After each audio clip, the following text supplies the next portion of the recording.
right, thanks. There's a lot of stuff in front of you. We'll talk about that in a minute. All right, so the Investiture Controversy, it's the most interesting thing in the world. So when? 11th century, 11th century, 11th century, 11th century. So that's the medieval period. What century did the medieval Europeans start to get off their backs and actually like make cities? So we would put that from 1000 to 1200, right? Okay, so notice, so this is part and parcel of that. So in a nutshell, I already told you the basic thing. Kings or princes want to invest their own bishops so that they have control over the religion of their territory, their principality, or their kingdom. Whereas, of course, the Vatican, if you don't know the Vatican, that's Roman headquarters in Rome. That's where the Pope lives, and that's where the headquarters of the Roman Catholic Church. The Vatican, that's a basic term, like the White House. The Vatican, of course, wants to appoint bishops, so it has control, centralized control over the religious doings and money of churches throughout Europe. Because Christians do bring what is called the tithe, T-I-T-H-E. We still do it today. When they pass the plate around and say, give us money, well, by canon law, by church law, you're supposed to give 10% of your income. For every $100 you have, $10 goes to the church. Preacher at the end of that, or priest, takes that money, keeps some, sends the rest back to the Vatican. So it's a very political type system. In any case, so the Holy Roman Emperor Henry IV.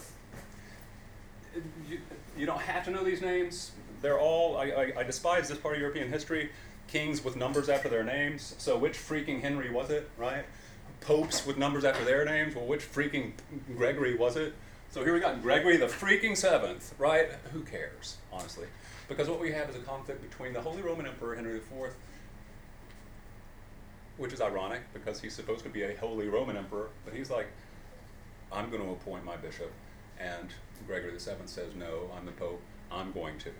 And yes? Did the abbots and priests, did they pay any taxes to the state, or was it all to the... You know, I don't know how the Orthodox Church worked. There was no Pope. There were only patriarchs in the different cities. I mean, in the Catholic Church, like, did they... Catholic Church in Greece? Greece is Eastern Orthodox, it's not. Okay, so pulling back out and getting back to what I was talking about, it came down to this, and this is why it's important. How does a Pope, how does the church control kings who might have more military power? So they could just say, Pope, because they've got more military power. So when Henry IV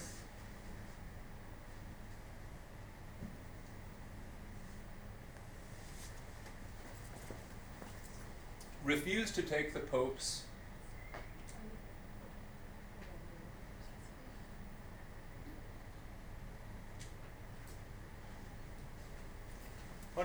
it got even more complicated than that. Gregory's elected Pope. In Germany, which is where the Holy Roman Empire is, King Henry sees an opportunity, since a lot of the clergy, you know what clergy means? If you don't, it means priesthood. Clergy, clerical. The word clerk even is related to this. So picture religious priests as clerks of the church. So the clergy in Germany didn't like this Gregory the 7th and so forth. So King Henry of the Holy Roman Empire says, I'm going to take advantage of this power split between local Catholic priests and the Pope to say that he's not the Pope and we should choose a new one. Gregory, this is how you control a king who you can't go in and conquer with a Vatican army. They did have an army, but it wasn't as powerful as the bigger states of Europe at this time. And so excommunication, that's our key concept here. Two concepts. Spiritual weapons. I-X meaning out and communicate. Communicate. You are out of communication with the church. That means you're out of communication with God. That means you are damned to eternal hellfire. Because remember, I closed the Roman Empire with St. Augustine's, no salvation but through the church. So this is church belief. If you don't belong to the church, you are not saved from hell.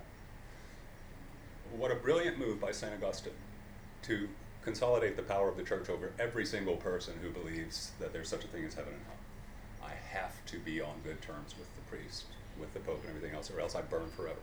So that's still going on since St. Augustine in the 5th century. And so Gregory VII uses it against Henry IV.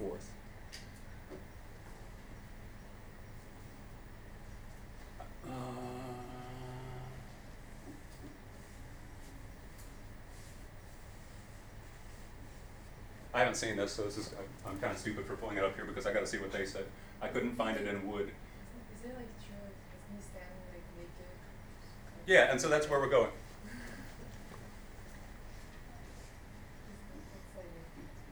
Okay, so, all right, and so why is this such a powerful weapon? Because if my king is an instrument of Satan, according to the Pope, then so all the princes of the Holy Roman Empire could go, well, here's an opportunity for us. We don't like this king. We want to replace him. We want to be the new Holy Roman Emperor, all sorts of stuff, right? And so by the Pope doing that, he's also creating political division among the other petty kings of the Holy Roman Empire and such. And so Henry IV is like, damn, he got me.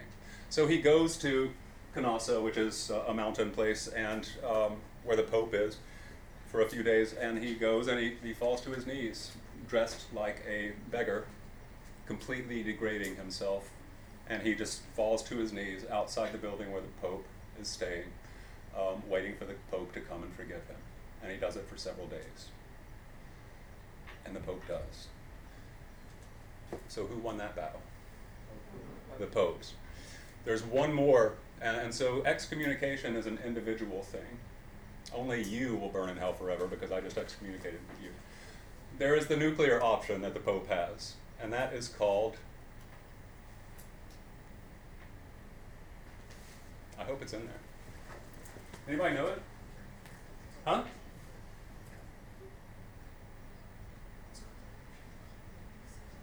Maybe it'll be in C also. Oh, hell and damnation. Huh? No, it's not investiture. Oh.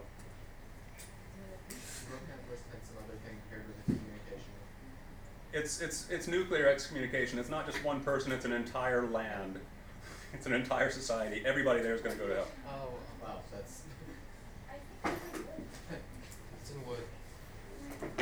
So what's it called? Let's find it.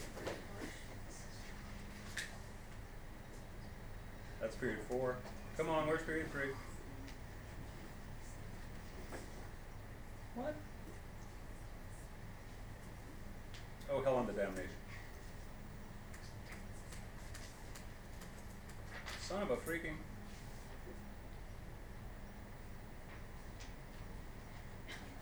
Come on.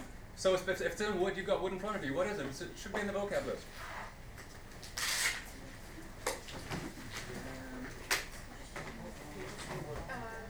Interdict. The interdict. Thank you. The interdict. The interdict. So if Henry had not fallen to his knees and begged absolution and forgiveness and all sort of thing, then the Pope could have gone full nuclear and said, all right, I interdict you, meaning every single priest and church and bishop and everything in the land you rule is not connected to the Pope, and therefore everybody that goes to every single church in your land is doomed to hell. That is just a guaranteed way in an age where people do believe and have faith in this stuff, a guaranteed way to result in widespread panic leading to the overthrow of a king. Because I'm damned if I'm damned if I'm going to let this king keep power, literally and figuratively. Ba-dum. My tongue, Tehran, found a happy moment. Okay. And I quote James Joyce. All right, so.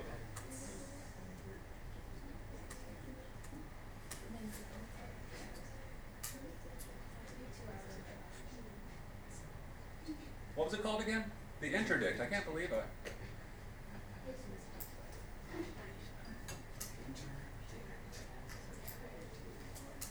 So when last we left off, we were, okay, well, there's a good place to start.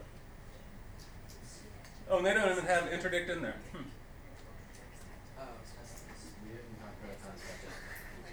We don't need to. This is Boulier, and Boulier goes way too deep. I'm close to making a new policy that we just read Wood. Unfortunately, Wood does not give me PowerPoint things, and I don't have time, frankly, to make them. Notice I still haven't I am so behind in grading, and I told Farney that at my 500th meeting of this year with teachers, when I could have been last year sitting and keeping up. Yeah, so that's a problem. But we'll see how that goes. Okay, so we did that increases, blah, blah, blah, blah, lovely picture.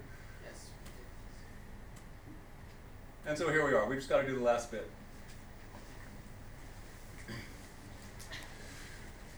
Let me see. You guys were asking. No, it'll come up in this section.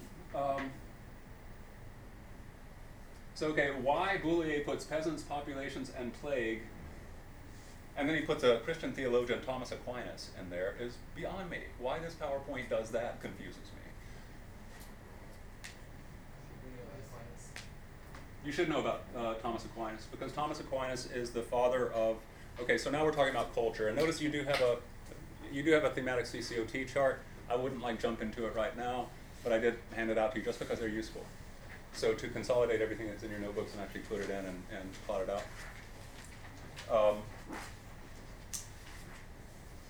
We are now in Europe. Yeah, so I put out stacks for all of you to take one copy.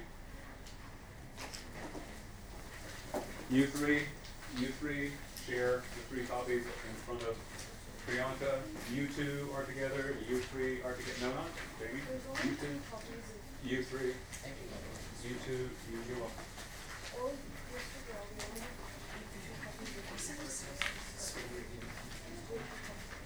Okay.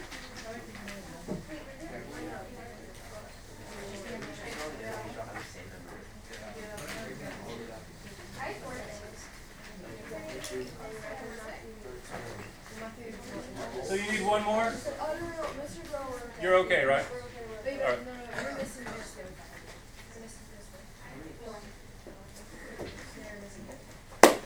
Are we okay? What should you have? You should have the DBQ rubric. All of you pay attention, please. And confirm that you have this in front of you. And write your name on it while we're doing it. A DBQ rubric. Because your semester exam will be a DBQ. We're going to start practicing that. Then you have a practice DBQ. I just said we're going to start practicing DBQs. So you have a practice DBQ. Then you have a DBQ, how to think about documents. So these are the habits of mind, the operations that you perform on a document. We've talked about soapstone. This is just soaps.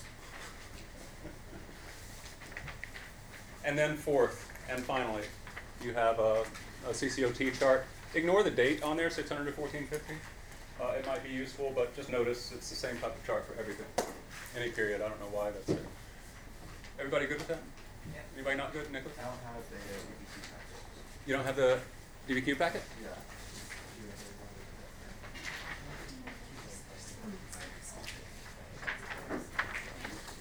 Please put your names on all of those, because one of you will be the absent-minded person with way too many tests or whatever who will leave it sitting on the desk, and I'll go, who do I kill later?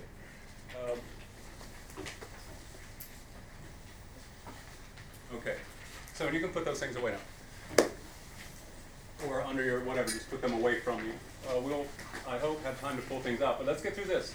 So, Thomas Aquinas, this is culture and ideas, and this too does interesting things. So, let's do a bigger CCOT across 2 periods here, and in fact, 2 periods, classical and post-classical.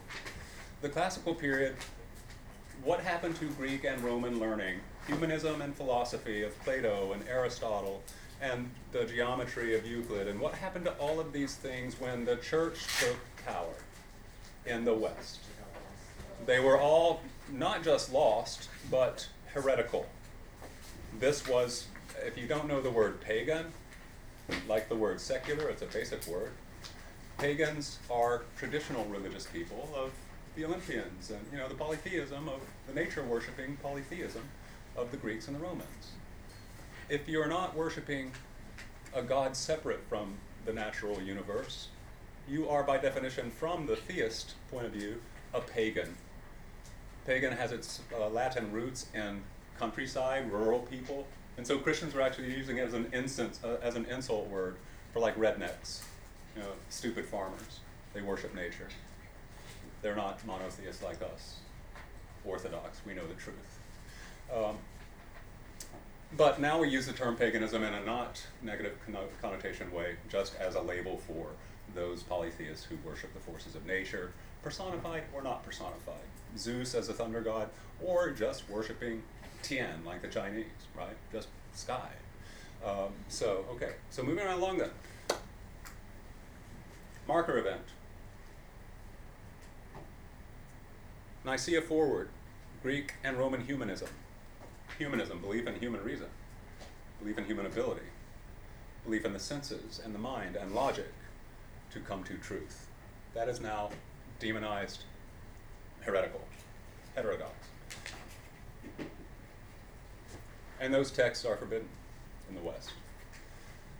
They might come in handy instead of burning them. Remember the Gnostic texts that were burned, and one guy buried them, and we found them. But instead of burning them, they were written on vellum or parchment, and both of those are expensive and hard to make. Paper hasn't come yet, and so this is what many monks and monasteries did who were copying Bibles to give to more people to try to convert them to the one true religion. They were erasing or painting over Aristotle, Plato, Sophocles, Homer, and putting Christian texts on top of them. So we can actually now, we've discovered that we can actually do sort of chemical treatment of these things and go underneath them and see what are called palimpsests, the texts that were covered up by the later Christian texts. And we're discovering things, that's kind of cool. But anyway, so okay, back to the main point there. Greco-Roman humanism has been ended in the West.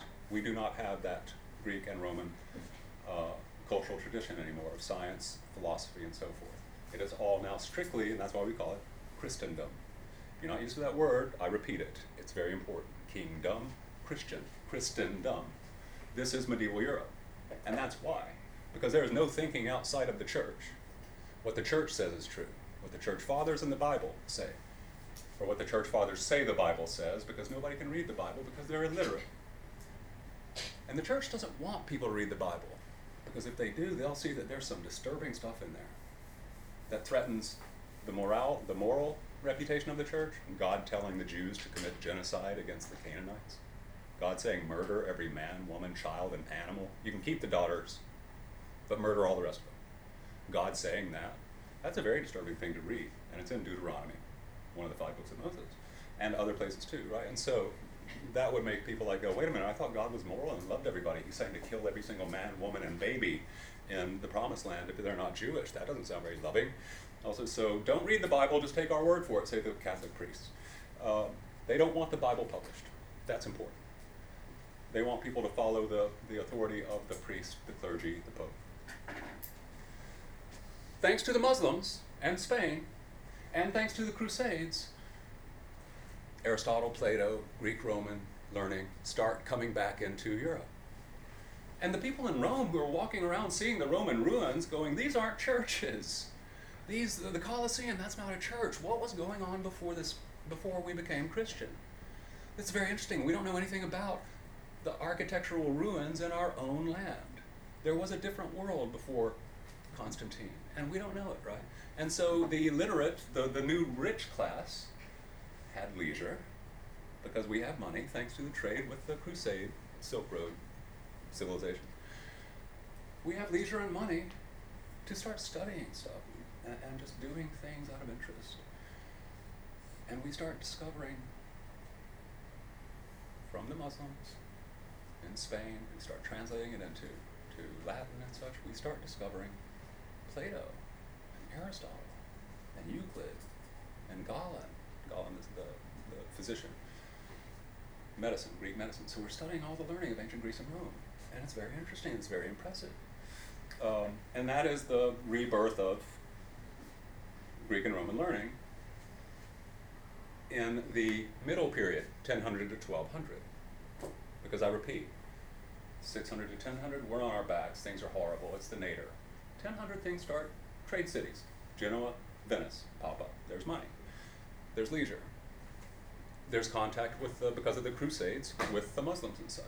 Spain is starting to translate stuff. So 1000 to 1200 is the key pivot here to Renaissance. God, they're brilliant. And 1000 to 1200 is when the first universities pop up in Europe. Now here's the point. That was all context and background. Does anybody have any questions? Because now I'm going to deliver the point. Is anything not clear of what I've said so far? Yes? Why were the Greco-Roman texts heretical? Like, Oh, because Aristotle does metaphysical speculations about a God that has nothing to do with 6 days creation. Contradicts the Bible left and right, right? All sorts of things. No mention of Jesus, mention of Zeus and Apollo as good. They did like honor Apollo, the god of truth and light.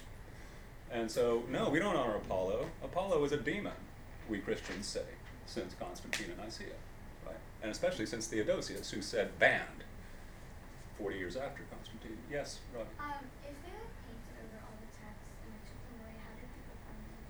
How did people find Like, you said they... underneath the text? Yeah. How did they find the palimpsests underneath the covered part? That's a modern thing. No, but, because you said they took all of like the Greek and Roman texts away, but then the upper class started to like rediscover it once they had The upper class started traveling to the Muslim lands Oh, okay. and buying them. So some of the Italians became book collectors. They would go to the Holy Land. They would go to like the former Byzantine Empire with a lot of money because daddy's a banker. And they would look for, hey, you got any old books? They'd just go house to house, you got any old books? And they would find things from the Roman Empire, with Byzantine Empire. And their names are mentioned in there. Who is that? Letter to Posterity. Petrarch, the Italian Renaissance writer. I love Petrarch. He wrote a thing called the Letter to Posterity that he's writing to us, because he knows he's going to die and he's writing a letter to the future, right? So Petrarch, he was a great poet, great Renaissance poet, all sorts of stuff, right? But also a humanist. So he's going around collecting books, and thanks to him, his friends are coming who are rich and curious and intellectual too. They're not just like, bitching and hoeing at the zook. They're like actually like, yeah, let's have like adult conversations where we're doing more than wasting our minds drinking and playing video games. Different age. Different age. Because they're talking about books and they're like uncovering mysteries of the lost past and all sort of thing. Copying and paying for them to be copied, all sorts of stuff. Gutenberg comes along with a printing press, bam. Now everybody can buy cheap copies of Plato, Homer, Aristotle, on and on and on. Now, back to it. Back to this. We are now urban again, especially in Italy. It starts in Italy. As the textbook said, in the north are we urban? In the former German lands? No. In Gaul? No. So they're still countryside, barbarian. Still manorial. Or if not manorial, feudal. But these cities in Italy, that's where it starts. And so they're the ones who, because of the wealthy merchants, merchant towns, trade towns, they make universities.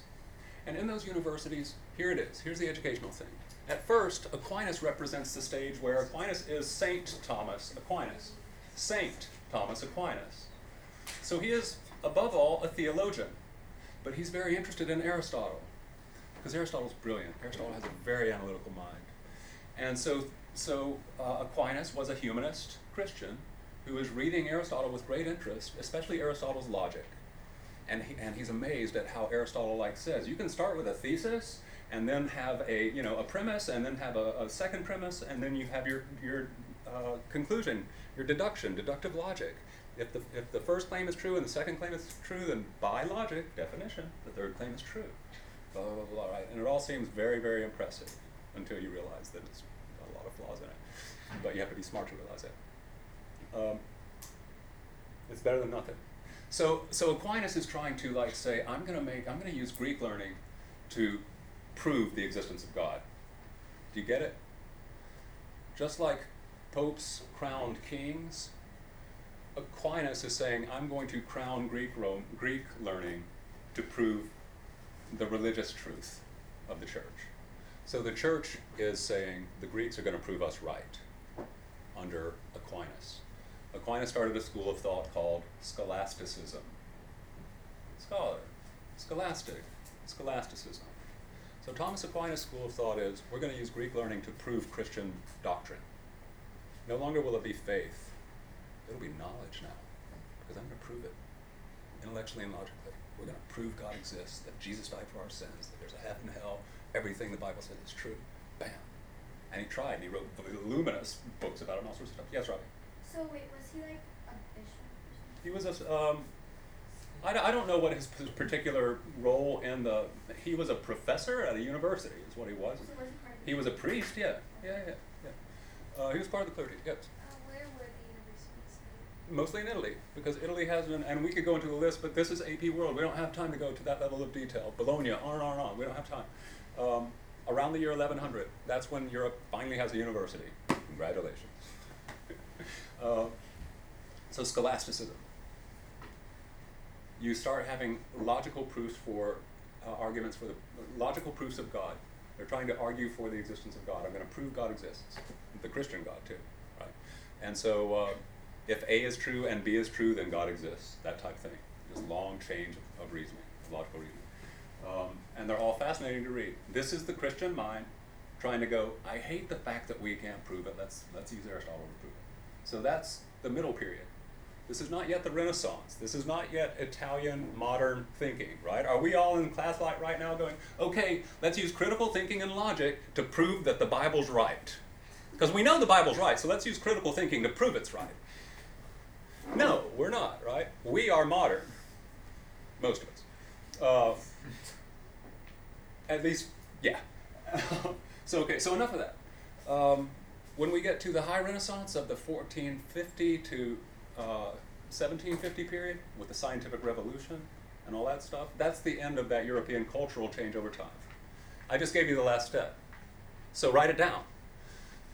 The Renaissance of 1500 to 1750. Which particular cultural revolution of thinking was the one that really put the nail in the casket to church dogma and doctrine?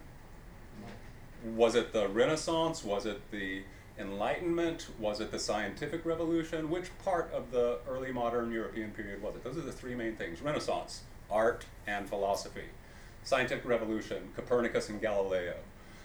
Enlightenment, Voltaire and Montesquieu and Locke and Hobbes and Rousseau and all those guys talking about. So which one was the one that put the nail in the coffin of Christian dogma and doctrine about the creation of the universe? Science. The scientific revolution. So the scientific revolution is where the Greek humanism wins out. And they just say, enough of the Bible, we don't believe it anymore. We reject it. We are modern. And that's the end of medieval Christendom, of the mind of Europe and the culture of Europe. And the scientific revolution, so our periods are basically 480, I think, is when Theodosius did what he did, but, 380. So 4th century, no Greek and Roman learning. 11th century, church over Greek and Roman learning with scholasticism. Scientific revolution, Greek and Roman learning over church with Copernicus, who says the Bible's wrong. The sun does not go around the earth. And the planets do not move in glass tubes up there, which is what the church taught. Why don't those things moving up above us fall on top of us?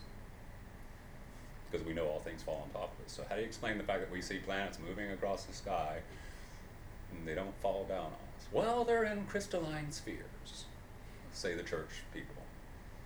Glass tubes that they just are pushed by angels through. That's how it works. And Copernicus is like, phew. And then Galileo is like looking through a telescope. He's like, oh shit, the moon is not perfect. Oh, God, the church is going to kill me. Literally. What your textbook leaves out is this thing called the Inquisition. The Inquisition, it is an official institutional office of the Roman Catholic Church. The popes made it. During this threat to their lock on Western European thought. People are starting to think independently. We can't let that happen. So we're going to make a new department, and it's called the Office of the Inquisition. And we will use those church payers' money to pay their salaries, so that whenever they hear of heretics like Galileo saying that the moon has craters on it and is not a body of light that like shines, but instead reflects light off the sun, and that is not a perfect sphere, because God makes things perfect, and the moon has to be perfect, not a single zit on its face. It has to be a perfect sphere, because God makes perfect. It has to be a perfect circle. Galileo looked through a telescope, first person to ever do it. It was a toy. that Galileo was like, it was a little toy, like, ooh, I see your nostril, ooh. And Galileo's like, oh shit, I could do something with that. And he does the optics to be able to see, like, not that nostril, but the face of the moon. And he's like, God, there are craters on it. I see shadows on it. God, it's not perfect, right? When the Inquisition heard this, they called Galileo for tea, with torture instruments sitting next to their desk, asking Galileo, did you really see an imperfect moon with craters on it? Sorry, let me fix my torture instrument over here. It's a little bloody from the last person who sat where you're sitting. It's okay, have more tea. Now, back to our question, did you really see the moon with craters on it? Are you really sure that you can prove that the sun's light reflects off a solid moon, in contradiction to what we've been telling everybody is true for hundreds of years? And Galileo's like,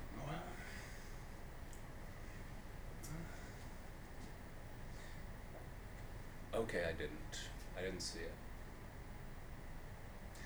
Good, have more tea. It's very nice. So we want you to read this little letter that we made for you publicly. Recanting, meaning taking back everything that you wrote in your masterpiece of science publicly, and telling everybody in the intellectual world that you were wrong. Will you do that? Oh, sorry. God, there's more blood dripping. Will you do that? God was like, yeah, I'll do it. And he did it publicly in Florence, when with the Renaissance. And his book was put on the Index of Forbidden Books, books you do not read, according to the church, if you want to go to heaven. Banned books. And that book was on the Index of Forbidden Books until about 5 or 6 years before you were born, when the Pope in the 1990s said, okay, you can read Galileo. Galileo's books were banned by the Catholic Church until the 1990s. It's bizarre. Okay, so that is the fascinating history of Europe. Now, I have given you 2 change over time things so far, political and religious, and now cultural and religious. So you make sure you have those 2 basic, thematic, comprehensive theses straight in your head. Change over time, dual themed, religion and politics, Constantine and bishops, popes and Charlemagne, Henry IV and Gregory VII, because we're not finished with that one yet. Right now the popes are still on top, right? I will just show you my own graphic of the Renaissance.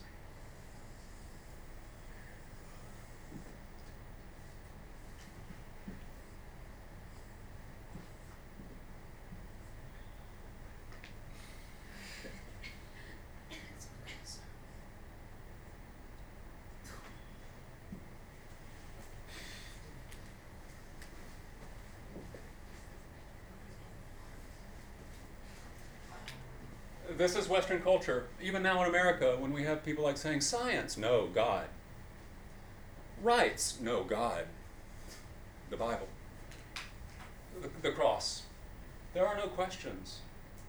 We have all the answers. And the answers are God and Jesus and the church.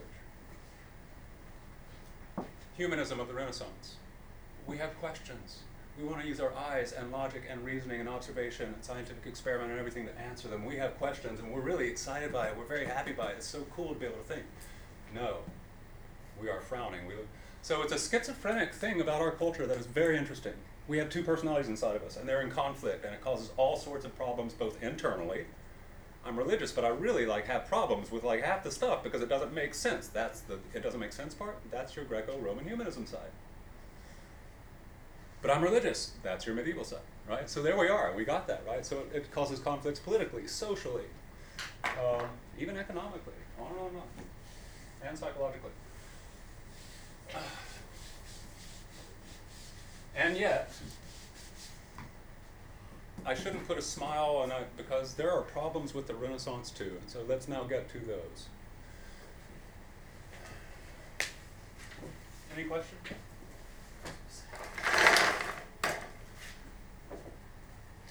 Okay, we've already talked about three-field system. We've already my bearings here, 35 minutes. All right, so three-field system. What is it? We're planting 2 fields and we're letting 1 field lay fallow so that its minerals and nutrients revive. We're not exhausting the soil, depleting the soil of the necessary chemicals to be fertile. So we let it rest. That's smart. That causes better agriculture, better yields. So that's what the three-field system, just an agricultural innovation. The Black Death, we already know it started in China, it came into the Black Sea, and it went over into Europe.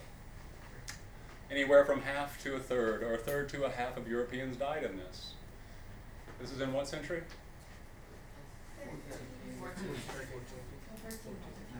14.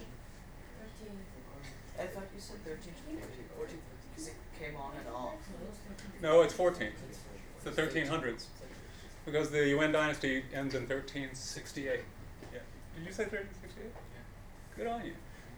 Because ones like that are really hard, where it's like 68. Damn, why did you do that? That's such an odd number. So the Black Death. Well, so what? Can you tell me, what are the consequences of the Black Death? It actually, helped. How did it help? Jamie? People were really poor, so overpopulation was happening, so when the Black Death happened, and a lot of hunger was happening, so when the Black Death happened, the population went down, and there was enough food for everyone. Excellent. So actually it did reduce poverty because now we've got more surplus. It opened up jobs. Serfs suddenly, it's the first death that didn't, I love what, I think Wood did it. All the other things like war and famine, they kill differently than the Black Death. How? They affect only the poor, and Black Death affects Exactly. everyone. The Black Death doesn't go, oh, you're rich, okay, we'll just, we're a disease, but you're rich, so we won't kill you. No, hell no. Down with you too. Right, and so, rich and poor alike. That means that the manor, the owners of the manor, the lords of the manor, the lords of the manor, the aristocrats and so forth, who owned the land that the serfs live on, well, hell, they're dead. So the serfs are like, woohoo, let's go to the city. Start a business, whatever. Right? Yes? So since there's less labor, wouldn't they also have to pay more to the, or gives a little more economic incentives for the serfs? Yeah. I don't know. I don't want to start doing the having to stop and think economically in terms of supply and demand and all. I don't want to do it. I don't want to do it. Maybe, but nonetheless, the arguments are made that reduced population, maybe there's less demand at the same time because there's not so many people eating the food, and so that drives the price down. I don't know. But in any case, it also further weakened the church. Why? Nicholas? Because they weren't sure why this would be happening.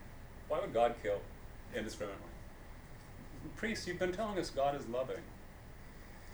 Well, but God works in mysterious ways. I'm sorry, but I just don't buy it, because I've seen people covered in black boils, coughing, and then keeling over dead, covered in big black boils all over their body, and one of them was my fucking wife. Sorry, priest, I just don't buy it. God works in mysterious ways? I don't buy it. There was a lot of doubt here about a disease that just God looks down on and lets kill 1 in 2 people, according to some estimates. Picture Singapore, 1 in 2 people dying. And picture a priest saying, well, God is love. He just works in mysterious ways. It really did put serious crisis of faith on people. I'm just trying to make you get it, right? And that's why I'm dramatic about this stuff, because when you're not dramatic about it, it's just, you're not feeling it. You gotta feel this.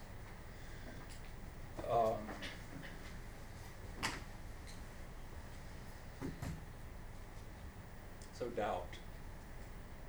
Copernicus shows that the sun's at the center of the solar system. I doubt the Bible.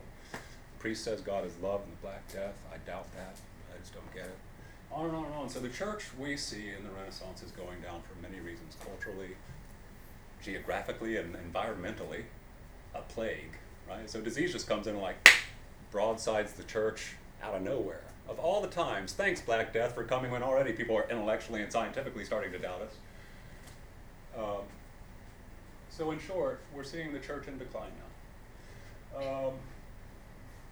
Water wheels and windmills. letting water do work to crush things that muscle power used to crush. So just using technology to increase production. Because if water is pushing a mill and the mill is crushing grain, then humans aren't. And that's good for the economy.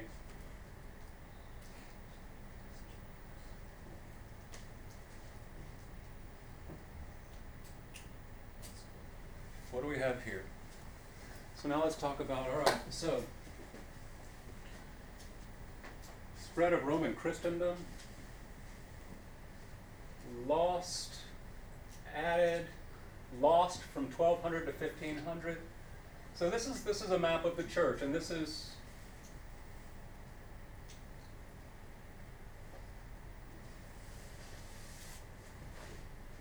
I'm not going to try to figure it out. Sorry. But what I do want to talk about is this.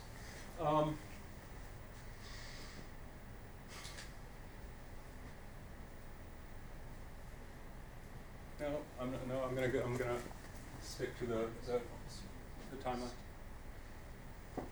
We'll get back to that. All right. What was the Hanseatic League? You read it. I'm tired of having to know every single thing. What was it? It was League of Trading Cities in the Baltic. A league of trading cities in the Baltic. Okay, so it's a trade, a sort of a regional trade institution. Yeah. Yep. And why did they form? Why did they form? I'm honestly asking you because I don't know off the top of my head.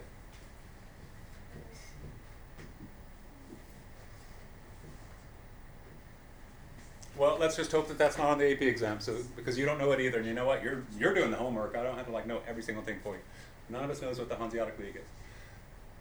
Guilds. What are guilds? Now we're talking about economic change over time. So guilds are, Matthew?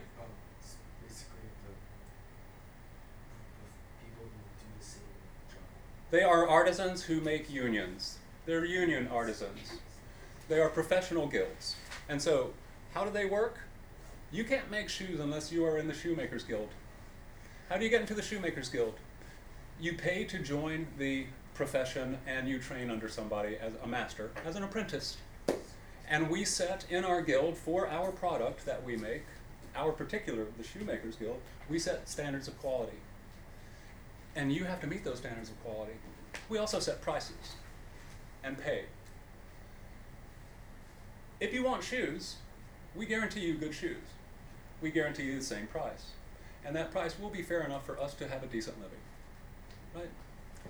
And we will pass it generation to generation through educating, through apprenticeship, until they reach mastery and become guild masters themselves, higher pay, yada yada, and start training the next generation. So that's guilds. Banking, Medici, Italian. Not bankers primarily merchants. Those import-exporters we were talking about with the Crusaders and the Indian Ocean Trade Network and so forth. So they are amongst the best, and so they become a very, very powerful family, as Wood does very well in the textbook. And they start becoming so rich through their import-export business that suddenly what do they start doing to show that they just deserve praise? Thanks, Adam. Start building a bunch of stuff. They start funding with their money a bunch of stuff. In what city are the Medici most related? Florence, the home of all the Renaissance masterpieces. And so the Medici they are donating public-spirited things, always with their name on it. Brought to you by the Medici family. A little theme song there, you know. I think they had a little Ronald McDonald type prototype, you know, with an M on his chest. Kidding. But they were branding themselves. So all this was a way for families to establish their elite status. But at the same time, do public good, to be fair. I mean, if you're rich, good on you for not just spending it on your own mansions and yachts. Share the wealth. And that's what they did. At the same time, they also, how did they benefit from doing this? They got prestige. They got more than prestige. These are trade city-states. I repeat, these are trade city-states. What other period did we see trade city-states emerge? City-states based on trade. How about Athens? Democracy. There's no king here.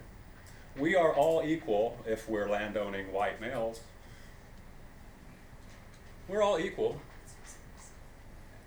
And so which one of us is more equal than the others? The wealthiest. And so when we run for office to get elected in a democracy, who has the advantage? The wealthy. So I repeat, what advantages in an Italian trade city-state like Florence, Venice, Genoa do the wealthy gain? Political. They will become the top statesmen and such. They will make the laws. They will influence the laws that they're not making, and so on and so forth. And also, how do they fit into the Renaissance and the cultural? The Renaissance is a cultural revolution. We talked about. Yeah, so they hired. Patronage Da Vinci. And that's our word, patron. So the advent of patronage, and we still use it. I'm a patron of the arts. I donate to the arts. This is what rich people brag about doing. And thank goodness they did. Now, interestingly enough, what other major wealthy, high-status institution or family is in Italy besides the traders? What other headquarters is in Italy of high power? The church. The Vatican, right? So the popes are in Italy too. Were they involved in patronizing Yes. artists too? Isn't that funny? So you got rich people saying, I'm a Renaissance guy, it's all about me. Remember, Medici, brought to you by Medici. Michelangelo, brought to you by Medici. Leonardo, brought to you by the Medici family. And you got popes going, damn. Hey, Michelangelo, will you paint the Sistine ceiling? We'll give you the money that the poor peasants bring to the churches, 10% of their income, so that you will paint the most glorious ceiling on our Vatican Sistine chapel. Right? You've got a competition once again. Look at the elite, it's divided. Now it's not just kings and church, now it's kings, church, and freaking wealthy capitalist merchants. Europe is just such an interesting place. In China, you would never have merchants threatening the emperor, and you have no priest class to threaten the emperor. Europe is a really, really special, weird place.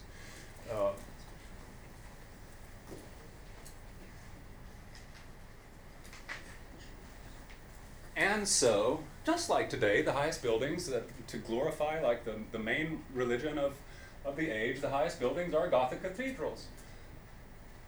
Big, tall ones now, not this medieval stuff.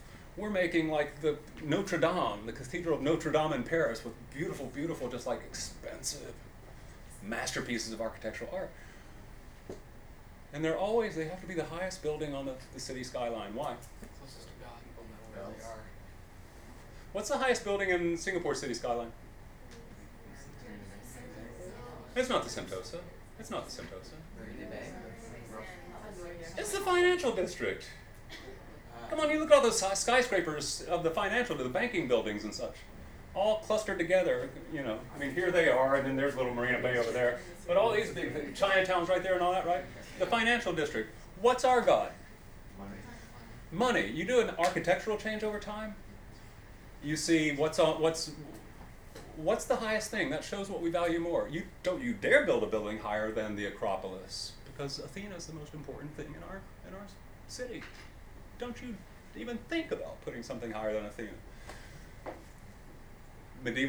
Medieval period, churches are the highest thing. A cross, Jesus is the most important thing. Now, Goldman Sachs, money.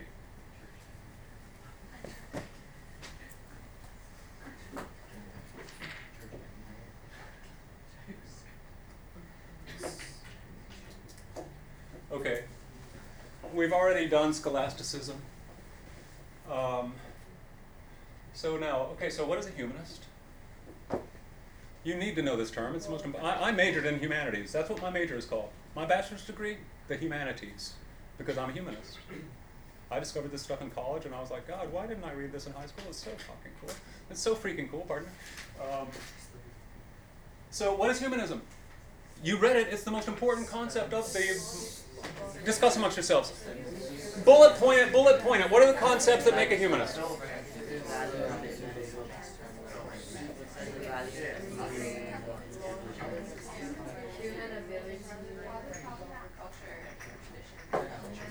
Oh, I already gave you teacups? I'm so sorry. Okay. I don't have it.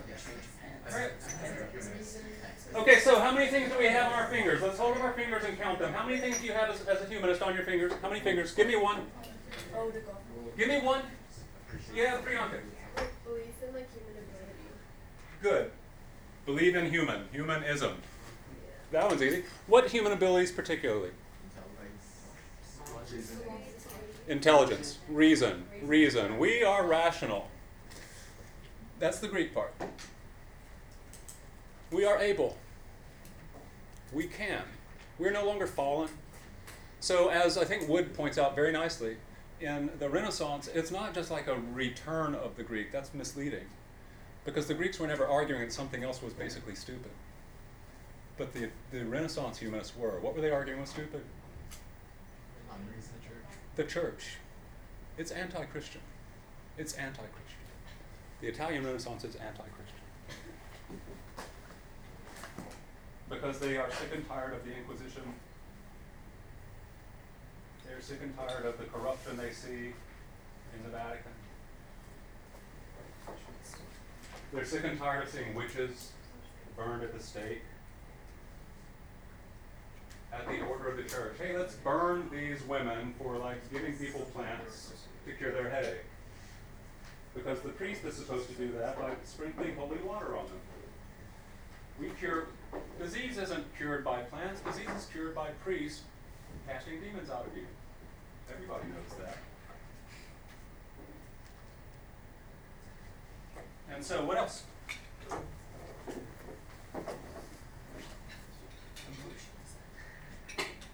Okay, so, sorry guys. Okay, so, now I exaggerate. Between thinking the church is stupid, I'll try to come back. Between thinking the church is, quote, stupid or evil or bad or whatever, and being a complete 100% cheerleader for the church, it's of course a spectrum. Can you picture people like reading the Greeks and all sort of thing, but not saying I reject the church completely, and falling somewhere in this spectrum, on this line between 100% yes church, 100% no church? Yeah, Arjun. Doesn't that mean Aquinas was technically a humanist? Yes, he was, because he started moving towards logic. And so I exaggerated it to make you like really hear, this is, and Wood says it too, this is an anti-church movement. Does that mean it's 100% anti-Jesus and everything? Not necessarily. Because there is a difference between Jesus and the church. Jesus lived and died and taught things. He certainly never told people to give him a lot of money so he could like pay Michelangelo to paint his living room. There's a huge difference between Jesus and the church.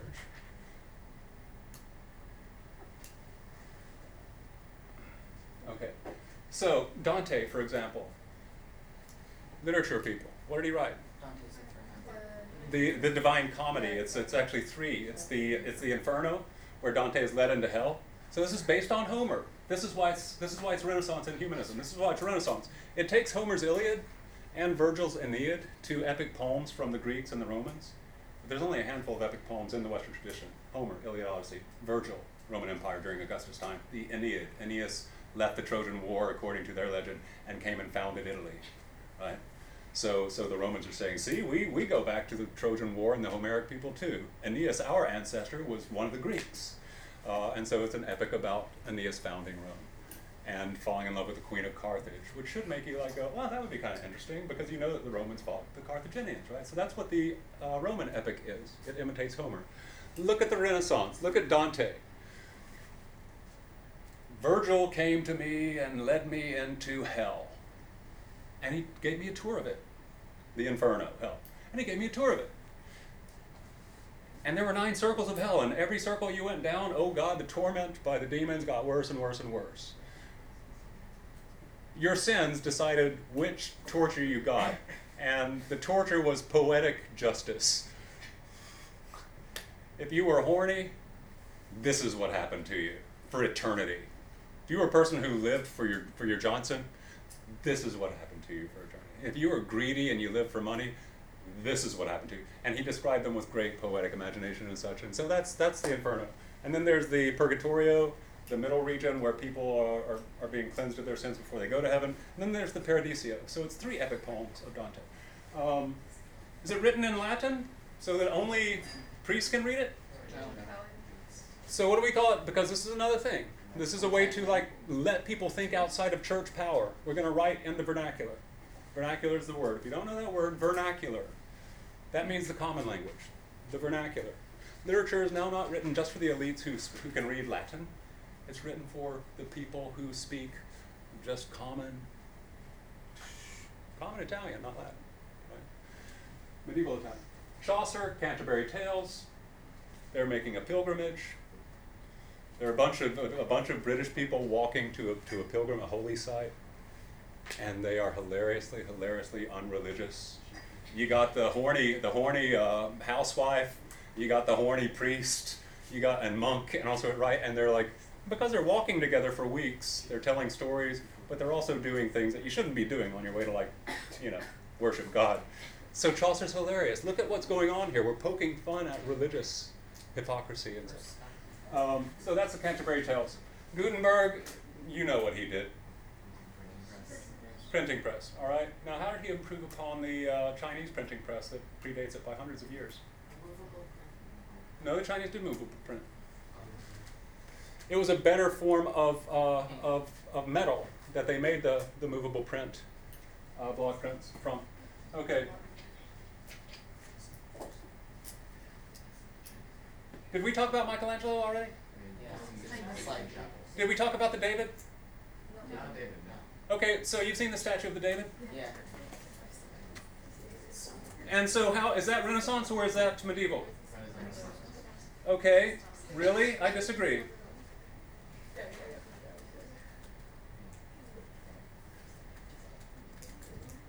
I totally disagree. Who said this is Renaissance? This thing, I've seen this, it's in Florence. I'm about this tall on it. I could stand right there. It's staggering and so beautiful. Michelangelo's amazing. Possibly gay. He wrote poetry, he wrote love poetry, right? Because he's a Renaissance man. He's not just an artist, he was also a reader of the Greeks, literary, scientific, all sorts of stuff. That's what Renaissance man is. It's in your list. So, okay, but you say it's Renaissance, I say it's not. Who can take my side and point out the obvious here? What's the subject matter? No, it's not. That's not a Bible. What's the subject matter? Who is this guy? David. And who is David? What's he most known for? How about being the king of the Jews, who Jesus is descended from, who founded the capital of Jerusalem? He didn't found Jerusalem, but he made it the capital of Israel. The greatest king. First temple's built under him. Okay, so no, this is not Renaissance, this is medieval. Oh, but shit, wait a minute. How does he Renaissancify it? How does he humanize it? Come on, Alana, you hadn't talked in a long time. How is this showing Greek and Roman stuff? It's a biblical subject, but how is it Greek and Roman in form? Jamie? Weren't a lot of Greek gay, so no clothes maybe? Yeah, this is a naked man. Remember what Adam and Eve did when they lived in the Garden of Eden and they ate that apple, and then what did they do after it wasn't an apple? What did they do after they ate it? They covered themselves. The fig leaf, the iconic fig leaf, right? Oh, cover yourself with the fig leaf. Because now we know good and evil. We ate the tree of the knowledge of good and evil that God told us not to eat. And as soon as we ate it, they apparently just threw down and made the beast with two backs. That's Shakespeare. And had sex and such. And then they were ashamed. And they covered their sex parts. And God comes down. He wasn't perfect then. God comes down to the Garden of Eden. Adam, Eve, where are you? Where are you? He walks it. It's so hilarious to read the first 3 pages of the Bible. You Christians, I recommend it. It's from God. First 3 pages. You should try it sometime before you die. Okay, because God wrote it, right? You've lived this long and you haven't read the first 3 pages? Adam, Eve, where are you? Wait a minute. A preacher told me God knew everything. Why would he be asking that? Here we are, God. Why did you what's that in front of your crotch? Well, it's a fig leaf. Why did you? Did you eat that freaking fruit of the knowledge of good and evil? Well, she told me to. The snake told me to. You're cursed, snake. Tree, you're cursed. Snake, you're cursed. Woman, you're cursed. It's going to hurt to have babies from now on. And Adam, you've got to now farm. You don't just like pick free food off the ground and everything. You got to farm and work for it now. And you're all going to die. That's the story of the Garden of Good and Evil. You cover this thing if you are Judeo-Christian. Michelangelo uncovered it. The Renaissance. This is a radical, radical piece of art. I'm giving you the serious thesis here. This is a radical piece of art because it's saying we should not be ashamed of the body. The body is beautiful. Humans are beautiful. We're not sinful. We're innocent. We're glorious. We're not fallen. So that's Michelangelo doing all sorts of radically subversive stuff to the church. Oh. You got to admit this stuff's fun, right?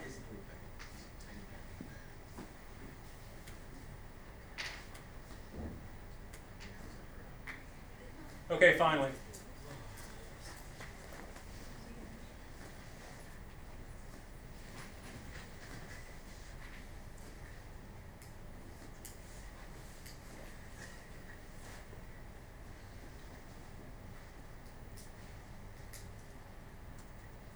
Let's go over to what's her name? Wood.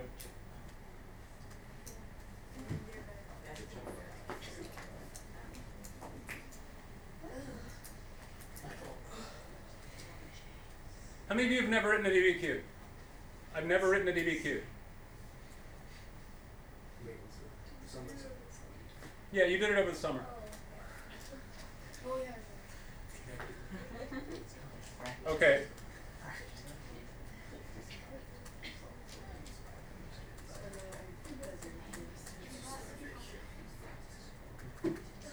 I'm gonna do a little podcast for the DBQ. I don't see you. We have like how many days off next week?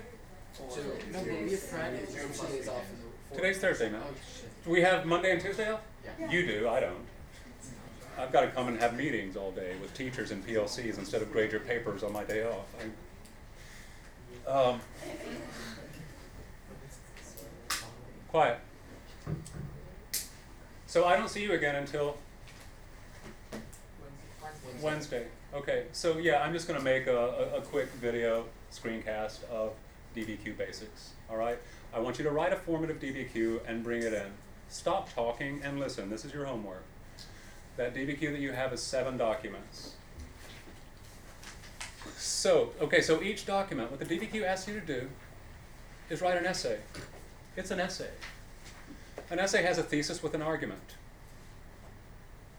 That means that you read the question, and then you don't know what your argument is going to be. You don't know what you're going to argue until you read the documents. And as you're reading the documents, you're looking for evidence for the question. So that DBQ is compare and contrast the differences in Christian and Islamic views on trade, buying and selling and trade and being a merchant. Compare and contrast Christian and Islam on trade from their origins to the 1450. And so that's a comparison contrast DBQ. So what are you looking for as you read through there? Soaps, the subject, or I'm sorry, the speaker, the occasion, S-O, occasion. Why is he writing this? A, the audience. Who's he writing it to? P, the purpose. What's he trying to get the audience to believe or do? And then tone. What tone does he make? Is he sarcastic? Is he, I'm holy? Is he what? That's not all you do. That's not all you do. Those of you who are too lazy to actually realize you're going to forget what I'm saying unless you write it down, you also do, this is a comparative CCOT thing. This is quite a difficult one. So you also, of course, are thinking, is this early, middle, or late? Your first document is from 80 CE. This is the book of Matthew from the Christian Bible. You're going to have other things that are from the Middle Ages. And so you might consider going, I'm going to write about the changes in Christian views over time. Because I see that the very first document is 80. I see the question says origins to 1450, so that's 1400 years for Christianity. So I'm going to do a paragraph where I talk about Christian views over time, and hopefully I can do it about Islamic views over time, because I also have to remember, oh God, this one's hard. I've got to compare and contrast them, right? So As you're reading, you're looking for how you can put these in arguments, comparing, contrasting, and chronological. Yes? When we use the documents, do you want us to like explicitly state what document we use? It's an essay. If I walk up to you, it's communicating. If I'm telling you what something else said, then I'm going to tell you the thing that said it. If I just go, if Ryan told me that the Chicago Cubs won the World Series, and I come up to you and I go, he said they won the World Series, you would go, who? And I go, according to Ryan, the Chicago Cubs won the World Series. So this is basic communication. When you are representing somebody else's words or ideas, paraphrase or quote, of course you introduce it. You know, as Father so-and-so says in the 14th century when he's doing this blah, blah, blah, in the monastery, comma, blah, blah, blah, blah, blah. This shows that because you are interpreting and you're supporting an argument with the evidence from the documents. All right? Okay, good. That's done. Now we got 5 more minutes. Do we? Yeah, we got 5 more minutes.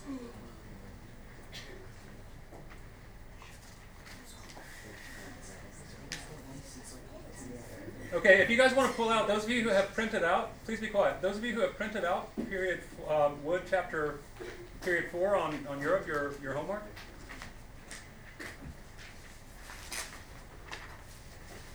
I don't have time. This is my first year teaching the course, so I don't have time to have made this stuff, and I of course I feel bad about that.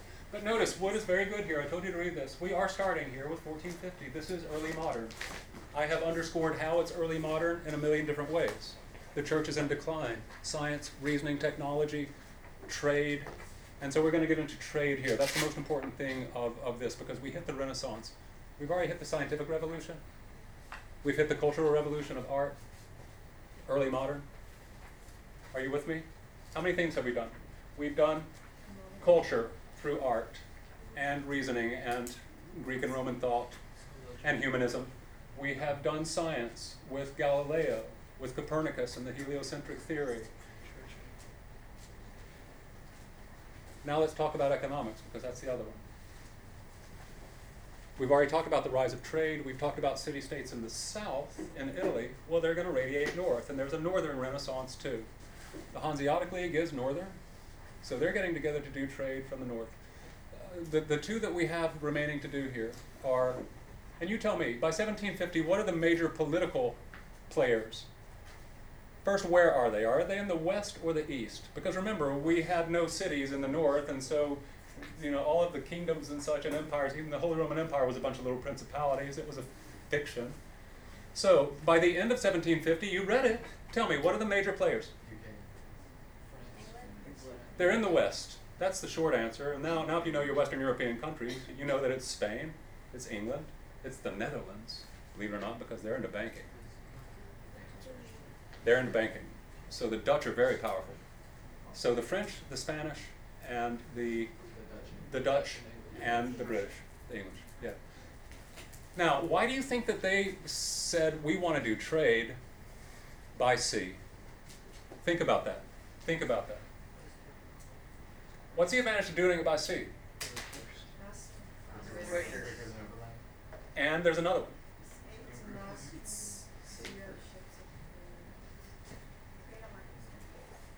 Because I don't want to pay higher prices to the Medicis and the trade cities of the Mediterranean, of Italy and such, right? We're giving them our gold by buying stuff from them. They're the middleman. If we can go to the source that they're going to, they're close to, they're on the Mediterranean lakes. They're close to the Eastern Mediterranean, the Indian Ocean Trade Network, the Muslim cities. So they're close to this. They've got an advantage on pricing of the basic materials. If we can sail to the same places that their suppliers go to, then we cut out all middlemen. Right? So that's one thing. 2, geographically, is geography destiny? Why would it be like a fairly natural idea? Hey, maybe we should use the Atlantic because we're on the Atlantic. Right?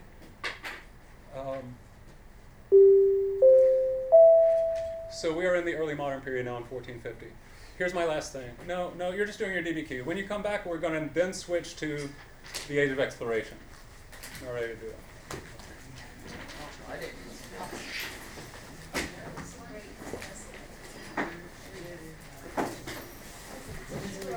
Yes. For my text, like, After school today? yeah, after school